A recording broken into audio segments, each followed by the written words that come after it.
नमस्कार दोस्तों, आज अपन हिंदी सब्जेक्ट का व्याकरण विषय के बारे में अध्ययन करेंगे। जिससे अपने को क्या होगा कि कक्षा 1 से 10 तक के बच्चों के लिए सभी के लिए व्याकरण जो होता है हिंदी में वो सभी के लिए अनिवार्य है। तो अपन कक्षा वाइज में पढ़ के अगर व्याकरण पढ़ेंगे तो सभी बच्चों के लिए काम के में आएगी और उपयोगी रहेगी उनके लिए। तो आज अपन जो टॉपिक ले रहे हैं वो है संज्ञा। अपन संज्ञा से स्टार्ट करते हैं। और तो संज्ञा से जब अपन स्टार्ट करते हैं उसके संज्ञा के बारे में, संज्ञा कहते किसे है, संज्ञा क्या चीज है, तो उसके बारे में अपन एक परिभाषा पढ़ते हैं। किसी प्राणी, स्थान, वस्तु तथा भाव के नाम का बोध कराने वाले जो शब्द होते हैं उन्हें क्या कहते हैं? संज्ञा कहते हैं। किसी प्राणी, स्थान, वस्तु तथा नाम का बोध कराने वाले जो शब्द होते हैं उसे अपन क्या कह सकते हैं? संज्ञा कह सकते हैं। जैसे राम ने आगरा में सुंदर ताजमहल देखा। इसमें देखो बच्चों, राम क्या हो गया? एक प्राणी हो गया। प्राणी एक व्यक्ति विशेष का नाम हो गया ना, राम, तो ये हो गया राम। आगरा क्या है इसमें, उस उदाहरण में आगरा एक स्थान का नाम है। क्या है आगरा? एक स्थान का नाम। राम क्या है? एक व्यक्ति, प्राणी का नाम। इसमें जो ये सुंदर है इसमें क्या दिख रहा है आपको? गुण और भाव। क्या हो गए? गुण और भाव। सुंदर में आ रहे हैं ना गुण और भाव, तो इसमें क्या सुंदरता से क्या दर्शा रहा है? उसके गुण और भाव। अब ताजमहल, ताजमहल क्या है? एक वस्तु का नाम हो गया ना।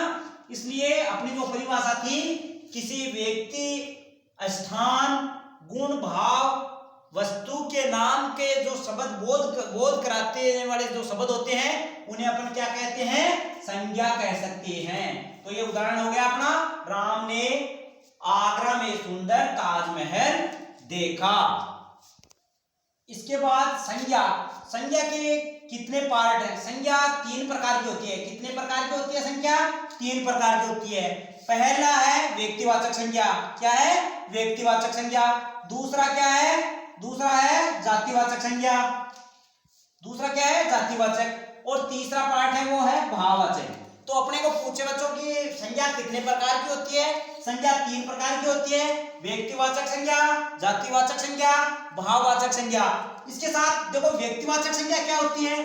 जो किसी व्यक्ति विशेष का स्थान का जो बोध कराती है वो तो होती है व्यक्तिवाचक संज्ञा। और जातिवाचक संज्ञा क्या होती है? जातिवाचक संज्ञा होती है संपूर्ण प्राणी, वस्तु, स्थान आदि का बोध कराती है। जैसे किसी समाज के बारे में या किसी जाति का पूरी का बोध कराती है, वो क्या होती है? जातिवाचक संज्ञा। एक है भाववाचक संज्ञा। भाववाचक संज्ञा क्या है? जिस संज्ञा शब्द में प्राणियों या वस्तु के गुण, धर्म, दशा, कार्य आदि का जो भाव बोध जो करवाती है वो भाववाचक संज्ञा होती है। जैसे अपने उदाहरण में पढ़ा था ना, क्या पढ़ा था? राम ने आगरा में सुंदर ताजमहल देखा।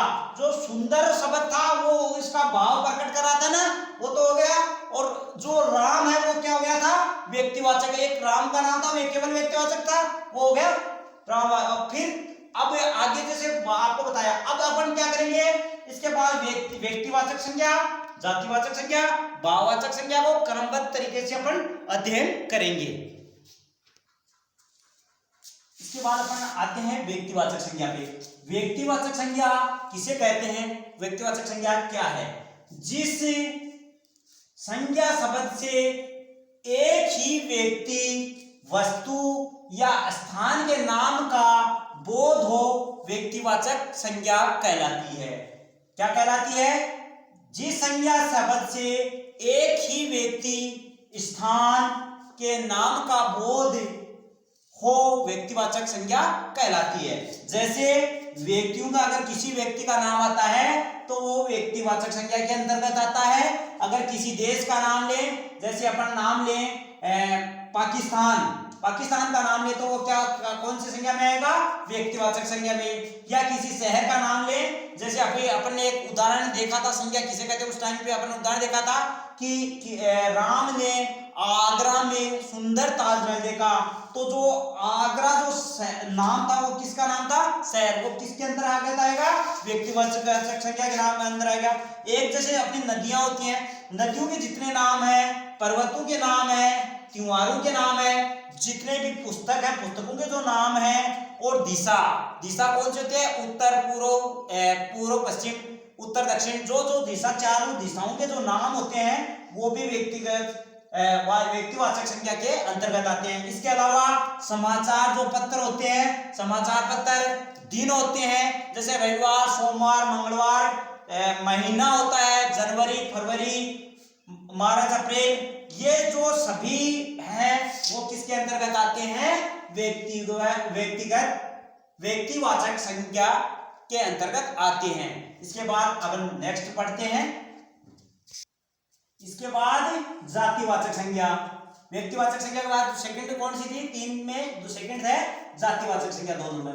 जातिवाचक संज्ञा क्या है, जिस संज्ञा शब्द से किसी जाति के संपूर्ण प्राणियों, वस्तुओं, स्थानों आदि का बोध होता है उसे क्या कहते हैं, जातिवाचक संज्ञा कहते हैं। जैसे गाय, गाय का मतलब एक गाय शब्द से पूरी जितनी भी गाय होती है उनका आता है। आदमी, आदमी में सभी जितने आदमी है, ऐसे नहीं कि ये एक पूरा समुदाय का हो रहा है ना। और पुस्तक, पुस्तक की जैसे नदी है तो नदियों में भी पूरा समुदाय का बोध हो रहा है। और आदि जो शब्द होते हैं वो अपनी पूरी जाति का बोध कराते हैं, वो किसके अंतर्गत आते हैं, जातिवाचक संज्ञा के अंतर्गत आते हैं। जातिवाचक संज्ञा है उसमें प्राय जो पशु, पक्षी, फल, फूल, धातु, व्यवसाय संबंधी व्यक्तियों, नगर, शहर, गांव, जो संपूर्ण परिवार होता है, परिवार और भीड़ जैसे समूहवाची शब्दों का, जैसे भीड़ का नाम, समूहवाची जो शब्द होते हैं वो सब के सब किसके अंतर्गत आते हैं, जातिवाचक संज्ञा के अंतर्गत आते हैं। भाववाचक संज्ञा, तीसरा क्या है अपना, संज्ञा का तीसरा जो प्रकार है वो है भाववाचक संज्ञा। जिस संज्ञा शब्द से प्राणियों, वस्तुओं के गुण, धर्म, दशा, कार्य, मनोभाव आदि का बोध हो उसे भाववाचक संज्ञा कहते हैं। जैसे प्राय है गुण, दोष, अवस्था, व्यापार, अमूर्त भाव तथा किसी तथा क्रिया के मूल रूप भाववाचक संज्ञा के अंतर्गत आते हैं। अब देखो भाववाचक संज्ञा की रचना मुख्यतः 5 प्रकार के शब्दों से की जाती है। तो अपन क्या करेंगे, जाति वो 5 प्रकार कौन कौन से हैं और उनसे कौन कौन से जो शब्द बनते हैं उसके बारे में भी अध्ययन करेंगे। भाववाचक संज्ञा की जो रचना है वो 5 प्रकार से होती है। एक तो होती है जातिवाचक संज्ञा से, एक होती है सर्वनाम से, और एक होती है विशेषण से, एक होती है क्रिया से, और एक होती है अवयव से। अब इनसे कौन कौन से शब्द बनते हैं, कैसे कैसे बनते हैं वो पढ़ाते हैं आपको। इसके बाद क्या है कि जातिवाचक संज्ञा से बनने वाले जो शब्द हैं, देखो जातिवाचक संज्ञा है और उनसे भाववाचक के जो शब्द बनते हैं वो कैसे हैं। जैसे जैसे शिशु है, शिशु से क्या बनता है, शैशव, शैशव और शिशुता ये बनता है शिशु से। फिर इसके बाद मित्र, मित्र से क्या बनता है, मित्रता बनता है। और पशु से क्या बनता है, पशुता। और इसी प्रकार क्या बनता है, इंसान से इंसानियत। और गुरु से क्या बनता है, गौरव। और सेवक से क्या बनता है, सेवा। तो ये जातिवाचक संज्ञा से भाववाचक बनने वाले शब्द हैं। अब नेक्स्ट देखते हैं।